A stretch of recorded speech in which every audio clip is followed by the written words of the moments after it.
Hey everybody, Jason here. What a bloody hump day this is.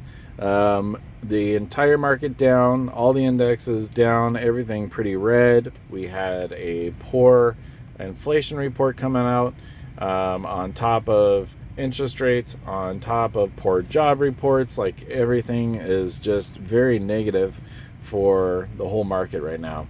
Um, Good news is it doesn't last forever.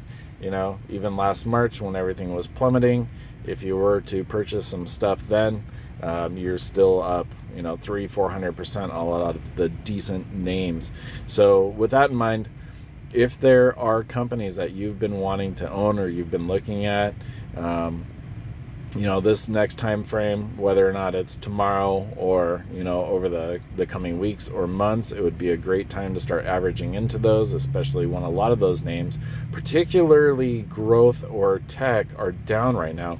I mean, there are so many stocks that are on sale right now. It's an amazing time to buy, and I know it is the most difficult thing ever to do when you see something falling, to start buying it up when you see it selling off. But when you look back a year from now, you'll think yourself that you did, and you don't need to buy them all at once. Average in. If it continues down, that way you're just bringing your average cost down, or if it happens to bounce right away, then at least you got some at the bottom. So either way, you're doing pretty well. There's never a way to predict the bottom, just not possible.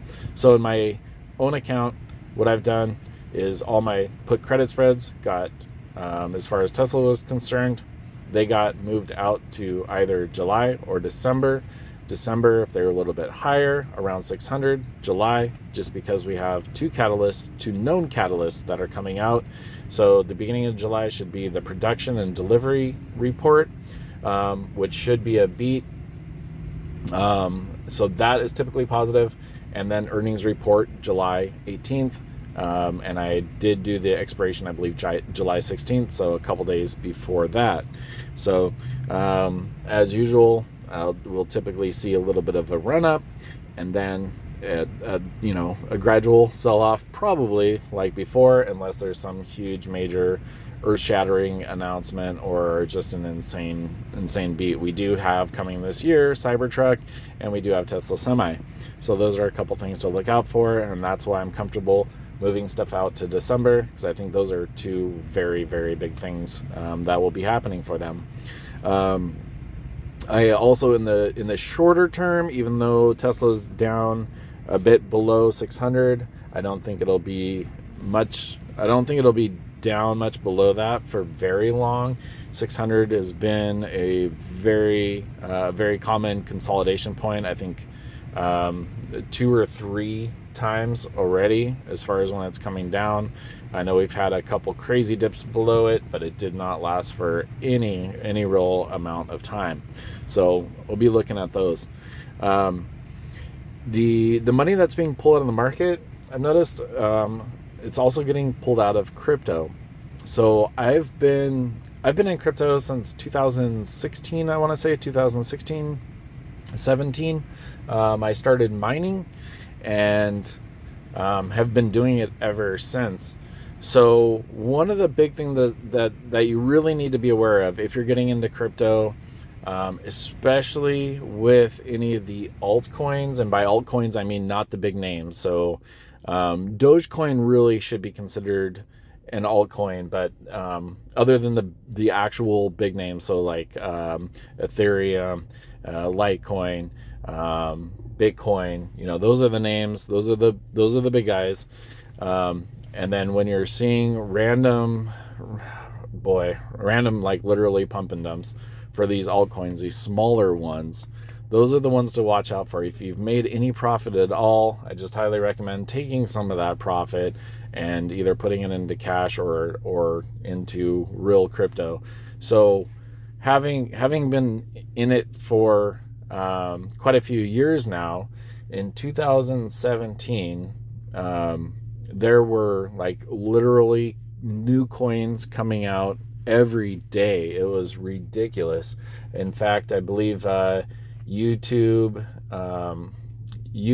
used to have a bunch of ads for the new coins coming out, and then they had to ban them because they're basically just a bunch of scams. And you have to realize most of them do not, I mean, all of them for the most part don't have any intrinsic value. Like, there's nothing that you can actually go do with a Doge, and the only reason they have value is because people are pumping money into there, and that's not going to last forever. The exceptions to that are going to be Bitcoin, because that's been widely adopted. It's actually on large companies' balance sheet. Ethereum actually has use. Most of those other altcoins or the smaller coins are built onto Ethereum's their technology. So that's really the backbone of a lot of the other coins. But if you scroll back into some charts, look at what happened in 2017. Huge bump back down. I just don't want anybody to be caught out with some ridiculous frog coin or whatever, whatever cat coin or Neopet coin or whatever else is possibly out there. Saw it happen once. None of those other coins are going to hold value indefinitely. So, all right, guys. Well, let's at least take some of these losses as a little bit of a lesson. Good education is very, very expensive, and this is one of those times. We can now, in the future, maybe read in a little bit more to interest, bond rates, inflation rates, and everything, and make some predictions off of that a little bit better. If nothing else, take it as a lesson. I hope you guys are feeling okay. I know it's like a little bit miserable right now, but at the end of the day, this stuff does not last forever. I mean, we'll just take a look at the old SPY. Down today, down for the week, down for the month, and choppy. 3 months a little bit up, but as soon as we start zooming out a little bit, we see where it goes overall. I mean, the 5-year chart, even though we had that huge dump, we made our recovery. And even if you look at from the high point right before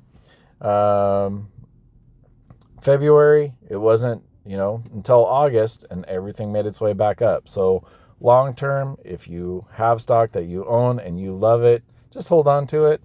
And that's one of the really good reasons to not own any crappy stocks that somebody said buy, so you just bought it and you really don't even know what it is. So all right, guys, love you. I hope you guys are all doing well.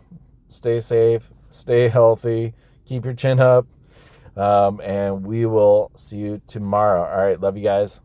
Bye-bye.